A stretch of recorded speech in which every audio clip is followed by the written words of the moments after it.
حي على الفلاح.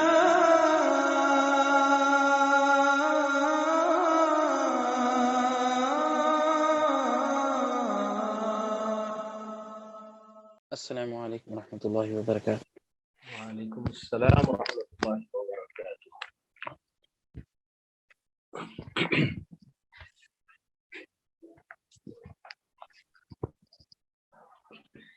جزاک اللہ خیر. آپ کی آواز سنا دی آپ نے کہ جناب میرا اپنا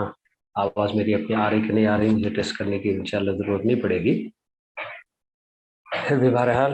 میں شروعات کر رہا ہوں. السلام علیکم ورحمۃ اللہ وبرکاتہ جميعا. وعلیکم السلام ورحمۃ اللہ وبرکاتہ. رحمۃ اللہ وبرکاتہ. وعلیکم السلام ورحمة الله وبركاته. امید کہ آپ سب لوگ خیریت سے ہوں گے انشاءاللہ. اللہ سب کو جی خوش رکھے الحمدللہ. اور عافیت سے رکھے. آپ کیسے ہیں یا شیخ؟ جی جی الحمدللہ انا بخیر وللہ الحمد. الحمد.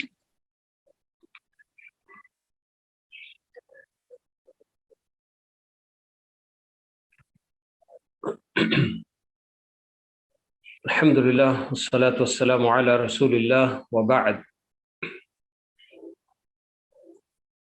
ہم لوگوں نے پچھلی کلاس میں احکام شریعت کہاں سے لیے جانے چاہیے، اس کے مصادر کیا ہیں یہ معلوم کر رہے تھے. تو اس میں سب سے پہلا مصدر ہماری اپنی شریعت کا، احکام شریعت حاصل کرنے کا قرآن کریم ہے. یہ ہم نے معلوم کیا تھا. میں امید کرتا ہوں کہ آپ لوگ انشاءاللہ درس کی جو اہم باتیں ہیں وہ انشاءاللہ نوٹ بھی کر رہے ہوں گے آپ لوگ. جی شیخ. جی الحمدللہ. تو پچھلے درس میں ہم لوگوں نے قرآن کریم کا تعارف حاصل کیا کہ کس کو ہم قرآن کہتے ہیں. اللہ کا کلام.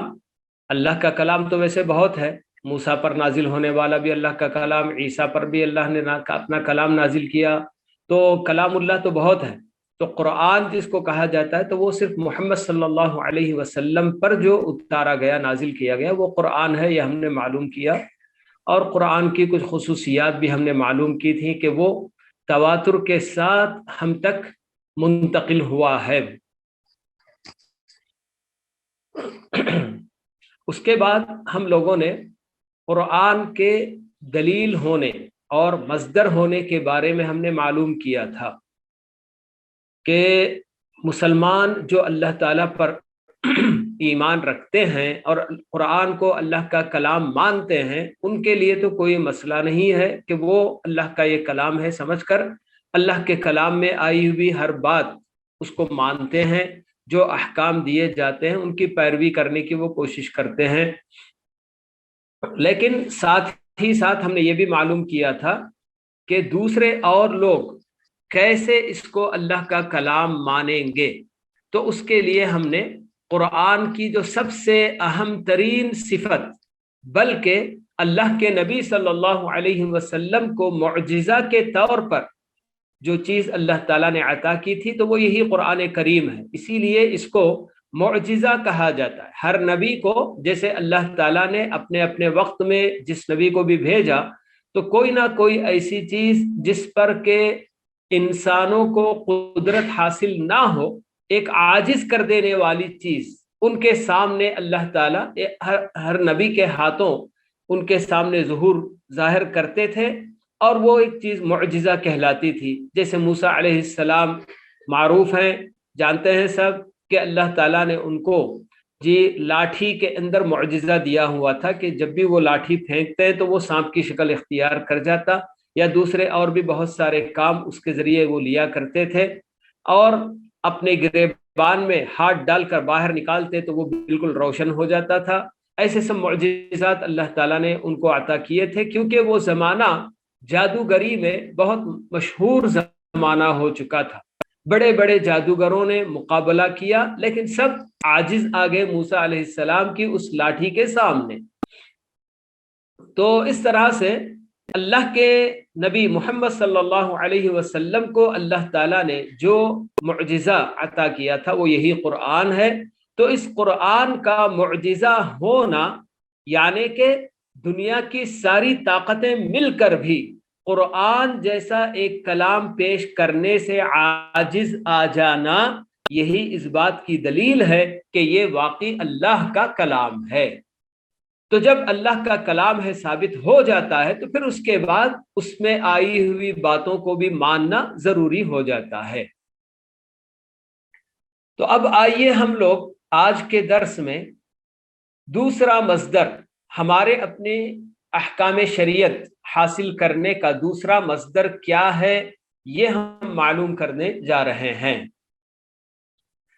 تو ہم سب ہی بار بار ہماری اپنی زبان پر یہ الفاظ لاتے ہیں کہ قرآن و حدیث، قرآن و حدیث، قرآن و سنت، یہ بات ہمیشہ ہر مسلمان کی زبان پر آ جایا کرتا ہے۔ تو مطلب یہ ہوا کہ دوسرا مصدر جسے ہم معلوم کرنے جا رہے ہیں تو وہ ہے سنت رسول صلی اللہ علیہ وسلم، اللہ کے نبی صلی اللہ علیہ وسلم کی سنت جسے ہم حدیث بھی کہتے ہیں۔ تو یہ سنت دوسرا مصدر ہے احکام شریعت حاصل کرنے کا۔ سنت کے تعلق سے ویسے بھی آپ لوگوں نے حدیث کے اندر اس کی تعریف وغیرہ آپ لوگوں نے شاید جانی ہو۔ عربی زبان کا یہ لفظ سننا جو بولا جاتا ہے تو اس کا لٹرل میننگ لغت کے اندر عربی زبان میں اس کا جو معنی ہوتا ہے تو وہ ایک طریقہ، چاہے وہ اچھا طریقہ ہو یا برا طریقہ ہو، اس کو سنت کہا جاتا ہے۔ لغوی اعتبار سے، زبان کے اعتبار سے، چاہے ایک طریقہ جس پر کہ کوئی چلتا ہے اور اس کو دوسروں کے لیے چھوڑ کر جاتا ہے، چاہے وہ اچھا ہو، حمید یعنی محمود طریقہ ہو یا مذموم برا ہو، دونوں کو ہی سنت کہا جاتا ہے۔ کہ اللہ تعالیٰ خود بھی قرآن کریم میں اسی معنی میں اس لفظ کا استعمال کیا ہے، جیسے کہ اللہ تعالیٰ ایک جگہ قرآن کریم کے اندر بتاتے ہیں کہ وَلَن تَجِدَ لِسُنَّتِ اللَّهِ تَبْدِيلًا، کہ آپ اللہ تعالیٰ کی سنت کا یعنی اللہ تعالیٰ کا جو طریقہ ہوتا ہے تو اس طریقے کے اندر کوئی تبدیلی نہیں پائیں گے۔ اور اللہ کے نبی صلی اللہ علیہ وسلم نے خود بھی اس لفظ کو، سنت کے اس لفظ کو اسی معنی میں یعنی کہ لغت کے اندر جو معنی ہے تو اسی معنی میں آپ نے استعمال کیا۔ مشہور حدیث ہے جس میں اللہ کے نبی صلی اللہ علیہ وسلم فرماتے ہیں کہ من سن سنتا حسنتا فلہ اجرها واجر من عمل بها، جس کسی نے کوئی بہتر طریقہ بنایا، من سن، متن ایک مرتبہ دہرائیے، حدیث کا متن ایک مرتبہ، من سن من سن سنتا حسنتا فلہ اجرها واجر من عمل بها۔ تو آپ کا یہ فرمان جس میں آپ بتا رہے ہیں کہ جس کسی نے اچھا طریقہ بنایا یعنی رائج کیا، چلا اور اس پر دوسرے لوگوں کو بھی آمادہ کیا اس پر چلنے کے لیے، تو ایسے آدمی کے لیے اس طریقے پر چلنے کا اجر اس کو بھی ملے گا، اور جو لوگ بھی اس طریقے پر چل پڑیں گے ان سب کا اجر بھی اس کو ملے گا۔ اور دوسرے اس کے مقابلے میں آپ نے فرمایا وَمَن سَنَّ سُنَّةً سَيِّئَةً فَعَلَيْهِ وِزْرُهَا وَوِزْرُ مَنْ عَمِلَ بِهَا، اس کے مقابلے میں جس کسی نے کوئی برا طریقہ رائج کیا، برائی اب تک وجود میں نہیں آئی تھی، اسی نے پہلی مرتبہ اس کو وجود میں لایا اور اس کو رائج کیا، اور اس کی وجہ سے جو وہ عمل کیا اس کو اس کا گناہ تو ملے گا ہی، اور اس برائی پر یا اس برے طریقے پر جتنے لوگ بھی چل پڑیں گے ان سب کا گناہ بھی اس موجد کو، سب سے پہلے اس کی بنیاد ڈالنے والے کو بھی ملے گا۔ تو یہ ایک ایسی حقیقت ہے کہ واقعی یعنی کہ زندگی میں ابھارنے والی چیز کہ آدمی کو اچھے کام کرنا چاہیے تاکہ دوسرے لوگ بھی دیکھ کر اس کے راستے پر چل پڑیں گے۔ تو جتنے لوگ بھی اس اچھے کام کو اختیار کریں گے، انجام دیں گے، تو ایجاد کرنے والے اور رہنمائی کرنے والے کو بھی اس کا سب کے عمل کا اجر و ثواب ملتا رہتا ہے۔ اسی لیے اللہ کے نبی صلی اللہ علیہ وسلم نے ہمیں یہ بھی بات بتا دی کہ دنیا میں جہاں کہیں بھی ناحق کسی کا خون بہایا جاتا ہے، بھیجا کسی کا قتل کیا جاتا ہے، تو آدم علیہ السلام کا بیٹا قابیل، جس نے اس دنیا کے اندر سب سے پہلے اس طریقے کو ایجاد کیا تھا کہ ناحق کسی کو قتل کرنے کا، تو اللہ کے نبی صلی اللہ علیہ وسلم نے بتایا کہ آج تک بھی اور رہتی دنیا تک بھی جتنے بھی ناحق قتل ہوں گے، جو بھی قاتل ہوگا ان کا گناہ بھی برابر قابیل کے سر چڑھتا جائے گا۔ تو آپ اندازہ لگائیے کہ قابیل کب اس گناہ کو اور اس طریقے کو، ناحق قتل کرنے کے اس طریقے کو ایجاد کر کے چلا گیا اور ختم ہو گیا، مگر برابر جتنے لوگ دنیا میں ناحق قتل کریں گے کسی کا بھی، تو برابر ان سب کے قتل کرنے کا گناہ، یعنی اس کام کے، چونکہ وہی سب سے پہلے اس یعنی کہ طریقے کو ایجاد کرنے والا تھا، تو اس لیے اس کا سب کا گناہ برابر اس کے سر چڑھتا جائے گا۔ تو اللہ تعالی ہم سب کو اس کی توفیق نصیب کرے کہ ہم اچھے کام کریں، کہ ہمارے اپنے اچھے کاموں کو دیکھ کر دوسرے اور لوگ بھی کرنے لگ جائیں، تاکہ ہماری اپنی نیکیوں میں اضافہ ہوتا چلا جائے، اور جتنے بھی برے طریقے، برے کام، ان سے اللہ تعالی ہماری حفاظت فرمائے کہ کہیں ایسا نہ ہو کہ ہم کوئی نیا برا طریقہ لوگوں کے سامنے ایجاد کر کے چلے گئے اور لوگ اس کو اگر کرتے جائیں گے تو جب تک لوگ کریں گے اس کا گناہ بھی ہمارے سر بھی چڑھتا جائے گا۔ تو یہ بہرحال سنت کی جی جو آپ نے یہ کہا نا کہ نیا طریقہ نکالنے کا، اس کو بھی اس کا نیا اجر طریقہ نہیں، کوئی بھی طریقہ، یعنی کہ یہ تو آپ شاید جو ہے کہ بدعت کی طرف جو ہے کچھ یہ کرنا چاہ رہے ہیں، نہیں، جو روایت اس نے روایت کی نا حضرت عائشہ نے، من عمل عملا فلیس امرنا فهو رد، ہاں وہ جو نا دین کے اندر کوئی نیا طریقہ ایجاد کرنا، یہ جو نا کہا گیا ہے، اور یہ جو نا کہ دین کا ہو، دنیا کا ہو، کوئی بھی اچھا یا برا، ٹھیک ہے نا، دنیا میں بھی بہت سارے کام ایسے ہیں جو اچھے کام ہیں، تو کوئی بھی آدمی اچھا کام کر کے چلا گیا تو اس کے دیکھا دیکھی جتنے لوگ کریں گے اس کو جو نا اللہ تعالیٰ اجر دیتا جائے گا، اور کوئی برا کام کر کے گیا اور اس کی دیکھا دیکھی اس کو جو نا کیا ہے اگر لوگ کرتے جاتے ہیں تو یقیناً ان سب کا گناہ اس کے اوپر بھی چڑھتا جائے گا۔ باقی وہ جو حدیث آپ نے بتائی تو وہ خاص بدعت کے لیے ہے، میں نے یہاں آپ کو یہ تفصیل جو بتائی صرف سنت، لفظ سنت کا جو لغت کے اندر معنی ہے، عربی زبان میں جو اس کا معنی ہے تو وہ طریقہ کا معنی بس۔ جزاک اللہ خیرا یا شیخ، بارک اللہ فیک۔ شاید اس کی مثال ایسی بہتر یہ ٹھیک رہے شاید کہ جو طریقوں کو رائج کر رہے ہیں، جیسے آج کے ینگسٹرز جو نوجوان طبقہ ہے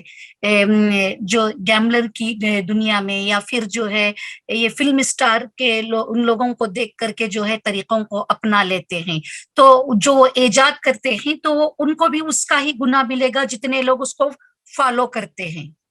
بالکل یہی بات ہے، بالکل کوئی بھی کسی بھی طرح، چاہے وہ فلم اسٹار نے پہلے ایجاد کیا ہو یا کوئی اور، ایک سمجھیے کہ میں آپ کو ایک آسان سی مثال دے رہا ہوں کہ ہمارے اپنی سوسائٹی میں، ہماری اپنی بستی میں جی سمجھیے کہ کوئی ایسی چیز نہیں تھی، یعنی کہ گانے بجانے کی کوئی دکان یا کوئی بھی ایسی چیز، یا پھر گیملنگ کا کوئی جو نا سینٹر وغیرہ کچھ نہیں تھا، لیکن ایک بندے نے اس کو لا کر بستی کے اندر قائم کر دیا، ٹھیک ہے،